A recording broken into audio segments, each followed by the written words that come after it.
realize that our John Sevier is not here yet. We've been taking care of some other stuff. We've got the John Sevier Bible down in this building right here. I'm with the Tennessee Society Sons of Revolution, and it was... Is that part of our group over there? I think you've got part of your group down there. I think there's only one set of people came in.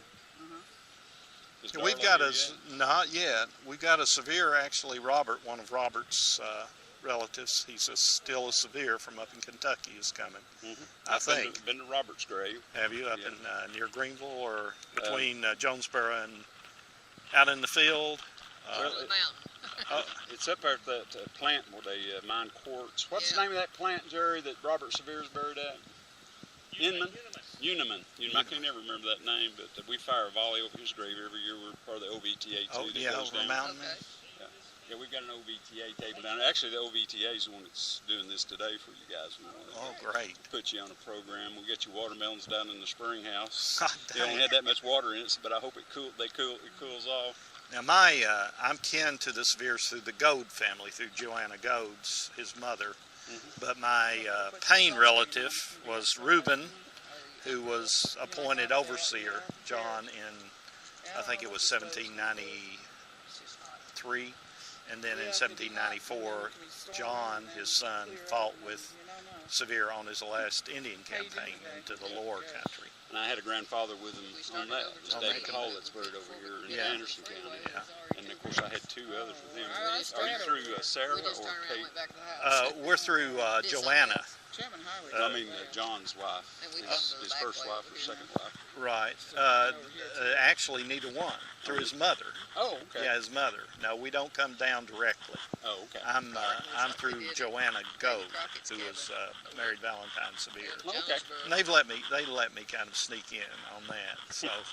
Well, Valentine married a Young, correct? No, a Douglas. I think that would have been Valentine's, John's brother, right? Yes, John's brother Valentine married Douglas, which was the sister of Robert Young's wife. Yeah, right. Yeah, I do. I got a genealogy website that has got all of that information on it. But staying the lines down from John, I don't have a great knowledge of because of the fact that I'm a distant relative through Joanna Goad. And Joanna, of course, her father John is my uncle. So if you go that route, I've got it all in a paper, as a matter of fact, right with me. But I do quite a bit of research through the Sons of Revolution, doing applications, so I get to know other people's family trees. My wife, the lady there under the tent there, Rebecca Jackson Martin, and her sixth great-grandfather was Robert Young, and that's the reason I do him, is because he was 62 years old at Kings Mountain. That's more my age instead of doing my grandparents. Exactly. But these men were so closely knit that were living over here on this side of the mountain. They intermarried so much. When I do an application for somebody, they usually end up being a cousin of hers. Here's a Sevier. He's from Kentucky. Okay. He's actually descended down. Yes, sir.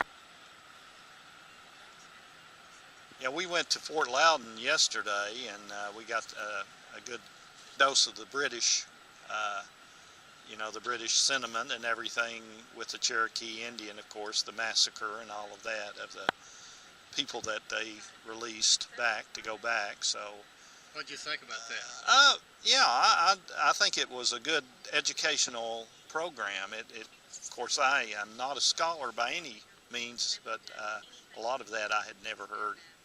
The story of what happened to Fort Loudon. We've got a lot of knowledgeable people here today. We're going to do the story of Kings Mountain. That's through the OVTA that we do every year from Abington all the way down to Kings Mountain. Can I ask you a question? Sure. On that reenactment where you guys make the jump from Fort Watauga over, is that how do you do that? Do you do it in sections, or how is that done? Well, we try to do it on the timeline, and they used to walk it and ride horse on it. That was what I was wondering. But today, and we do walk some of the trail, especially if we dedicate a new section of it, but the way we do it today, we take vehicles, and we go to different places, mainly schools and public places, courthouses, and outside, and tell the story there. Last year, we told the story to about 12,000 people, most of them kids. Now, see, that I wouldn't mind participating in, because I'm getting so old now I couldn't walk the whole thing. And that's what I thought. You used to do the whole thing, didn't you? Right. Now, we don't call it reenacting. It's historical interpretation. Okay. It's what our OVTAs, and we've got a tent set up down here, and we're going to explain to you what we do. May 30th, we chartered a chapter right here at Marble Springs. And I've got a list of stuff I want to give you all of what we're working on. We'd like to get the Sevier family descendants involved in it in whatever measure they want to. Sure. But we're wanting to add Sevier's route from the Nullichucky, from Mount Pleasant, all the way up to Fort Watauga. And we're going to do that trail this year. We're going to start here doing a John Sevier School Heritage Day. And we're going to bring in about 800 kids. National Park Service is paying for their transportation to get them in here. And we hope this grows to a full week eventually, where all the surrounding counties, and we're going to do thousands. But then the next day on Saturday, I think it's the 17th, is John Sevier Days, and we're going to dedicate some new flags for Marble Springs here that flew over the State House, and retirement programs where we cut them up and burn them and do it the way we're supposed to. Right. But we got a lot of things set up for those 2 days. The next day, on the Monday, we're going to fire a volley over John Sevier's grave. This is September 18th or 19th. And then we're going up to Mount Pleasant and camp on the Nullichucky and start school programmings all the way to Fort Now, Watauga. Mount Pleasant, they used to call Plum Grove, correct? No, there's two. There's Right, the, yes, the south that's side is Mount Pleasant, and on the north side where he lived is Plum Okay, Grove. now, if I'm coming up the main road there between Greenville and Irwin, 107. 107, thank you. Now, the first one right off of 107, they used to call Plum Grove, didn't they? Well, But they said they had the names mixed. well, on the south side, which would be closest to 107, is Okay. Mount Pleasant. Okay, yes, right. See, it used to be Plum Grove years and years ago. Well, the Plum Grove, if you go across the Jackson Bridge, is on Right. private property. I've been there too. Yeah. Okay. I was going to show you a picture of the chimney because I was there just 2 weeks ago. I've got some pictures of the chimney years ago. 'Cause- Did you ever know Mrs. Buchanan, Ella Buchanan? No. Okay, all right. See if I can find it here real quick. Yeah, that's on. Now, is it still standing now today? Yeah, there's the chimney. We took to the saddle and we rode off in the dark in the pouring rain. We had to find Ferguson. We had to catch him. Now the next morning, it was still raining on, and we rode up on a little homestead, little house. Now, we had a little fella that traveled with us. Everybody knew him. Everybody knew him. His name was Enid. Enid Gilmer. Now, I wouldn't call Enid a liar, but the little fella could dance around the truth, okay? He could make you believe anything he wanted. He was somewhat of an actor, I guess you could say. Little Enid rode up to the commanders and he said, hey, I got an idea. You send me over to that house, I'll find out where Ferguson's at. So we all hid in the woods. Little Enid rode over to the house, walked up on the porch and knocked on the door. There were two women living there. Oh, little Enid, he stuck that chest out like a baby rooster. He said, I'm looking for Patrick Ferguson. I want to join his army. My lady said, well, I know exactly where he's at. I took him eggs for breakfast this morning. He's camped out on King's Mountain. Now, we give Enid just about enough time when there was a handful of men. We come busting into that house, we're going to hang Enid. He's a traitor. And then women started squalling, don't hang him, he's just a boy. And old Ben Cleveland spoke up and said, well, not to offend these two lovely ladies, let's take him down the road hanging. So we drug him out of the house, out of the side of the women, took the rope off of him, said, Enid, did you find Ferguson? He said, yeah, he's on King's Mountain. And now we knew exactly where this rascal was at. And we took to the saddle and we was riding harder than we ever rode. Now, Right about noon, still raining on us. A lot of the men were tired. They wanted to stop and rest. And I can remember this like it was yesterday. Old Isaac Shelby come riding right through the line. He said, rest. I will not rest until I ride right into the line to Cornwallis itself. He fired us up, but we kept riding. Now, right before 3 o'clock, finally the rain stopped. And we were all at the bottom of the mountain. Once again, we tied our horses off in the tree lines. We took our rifles and we moved in on foot. Old William Campbell and them boys from Virginia, they went right up the front. Isaac Shelby and the boys from the Holston settlement, they took the other side. Old Ben Cleveland and a few other commanders, they took the back of the mountain. John Sevier and us boys from Noachukki, we took the other side of the mountain. And we had him. He wasn't going anywhere. We hit that mountain the first time, they pushed us back. Second time we hit that mountain, we went just a little bit further. But once again, they pushed us back. But the third time we hit that mountain, we went almost to the top. Because a lot of us older guys remember over in the settlements when we was fighting the Cherokee. While they'd come screaming out in the woods when they'd attack, it would make your hair stand up, it would make your skin crawl. So as we hit that mountain, we were screaming our brains out, just like the Cherokee. Matter of fact, the British started calling us the Yellow Boys. But not only were we screaming like the Cherokee, we were fighting like the Cherokee. We was hiding behind the trees and rocks while we'd step out and fire, step back in and reload. Like I said, we went all over to the top. Old Ferguson was on a big white horse right in the saddle of that little mountain. He was riding back and forward, had a saber in one hand, 2 silver whistles. While he was blowing those whistles, barking out commands to his men. A lot of his men seen it. We was overrun them, and they'd raise up a white flag. But old Ferguson come right by and just cut it down. Now, I don't know, could not tell you that Ferguson was trying to escape. I could not tell you if Ferguson was trying to rally his men. But what I can tell you for a fact is he got too far on the south side of the mountain that day, and he ran slap in John Sevier and us boys from Noachukki. I was standing behind a big white oak tree, and every time I poked my head out, the bark would just fly. There was lead and smoke and limbs. It was unreal. But right over from me, a younger feller, the name of John Gilliland. John was bleeding. I knew he was wounded. And I heard him say, "Hey, here comes Ferguson." And he raised his rifle and he took a real good aim, and I thought, well, I only have to step out behind the tree. He's got it. When he touched the trigger, his rifle went click, it misfired. Now, once again, I tried to stick my head out behind the tree. It didn't work. But John's father-in-law, older fellow, Robert Young was his name. Now, everybody knew Robert. He's quite a character. I believe Robert was around 62 years old. Best I don't really know how old he was. Me and him was running neck to neck age-wise, I reckon. But, you know, you may not know this. Robert, he had his rifle with him. He named his rifle after his wife Mary.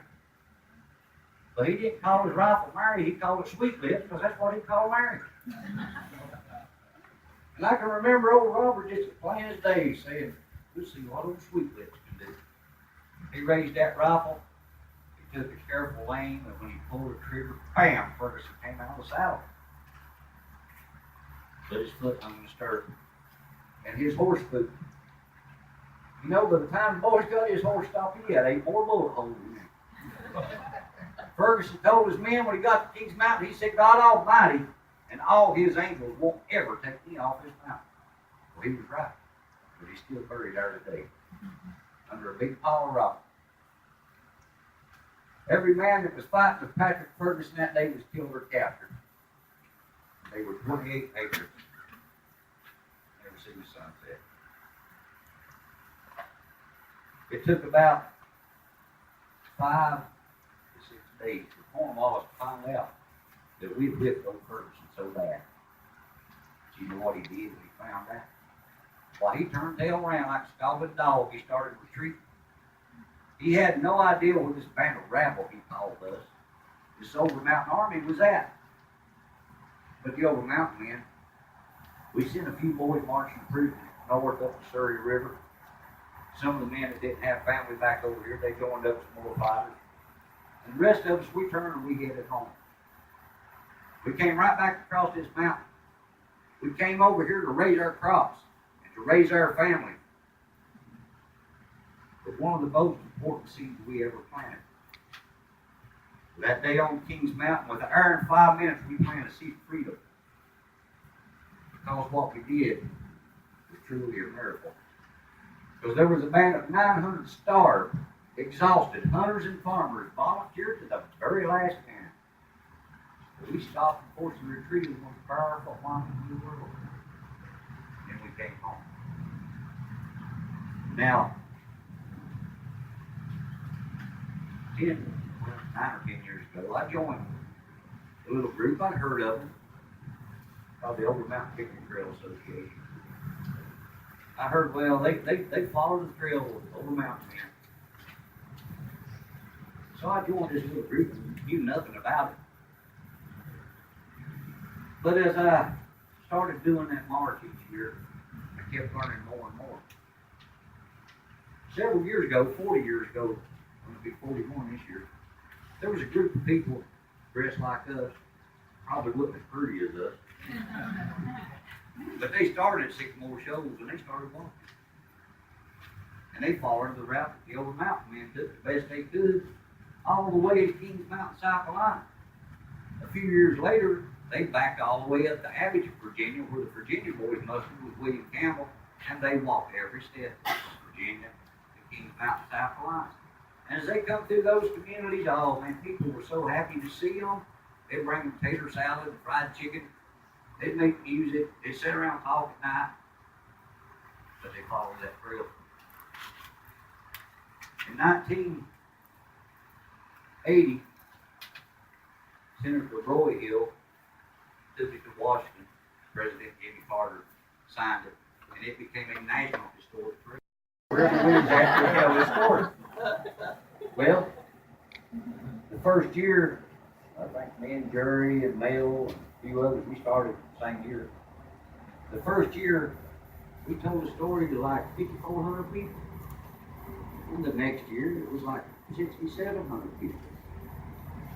Last year, during that 2.5 week march, we done programming for over 10,000 people. About 8,000 of them were 4th and 5th graders.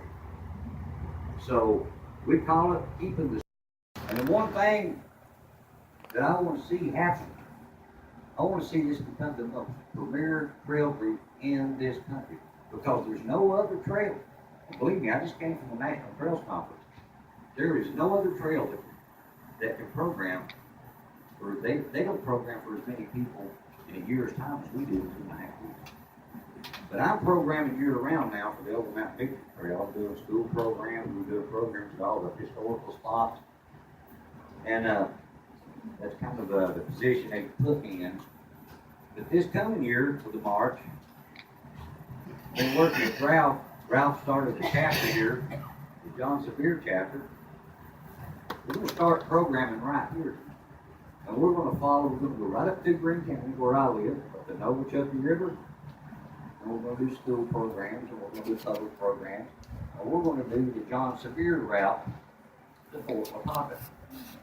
Okay? And it's our goal at some point in time to get that route. It's going to take a lot of research and a lot of help. And some pretty heavy hitters to take it to Washington. I don't think they want me to take it to Washington. It wasn't picked out for it. But at some point in time, we want to get this route added to the National Historic Trail, the Overmountain Picnic Trail. We're going to start GPSing, making a journal of all the Revolutionary War graves from here to Kings Mountain for the next generation. So if you hadn't considered joining the OVTA, we've got memberships back here on the table, brochures. Please feel free to join us, especially this chapter, because I want this chapter to be the premier chapter of this trail group. And you know, we'll start down here. I'll let Ralph tell you what's going on down here when we start. But the march itself in Abington will start on September the 23rd. And every day, you know, we'll have a schedule out on the website. You can keep up with us on the computer, or you can come out and camp with us, or you can come out and help tell this story, or you can help wade the rivers with us on the way there. Just whatever you want to do, but please feel free to join us. If you don't want to participate, you don't have to, but I would love to have each and every one of you as a member. Thank you.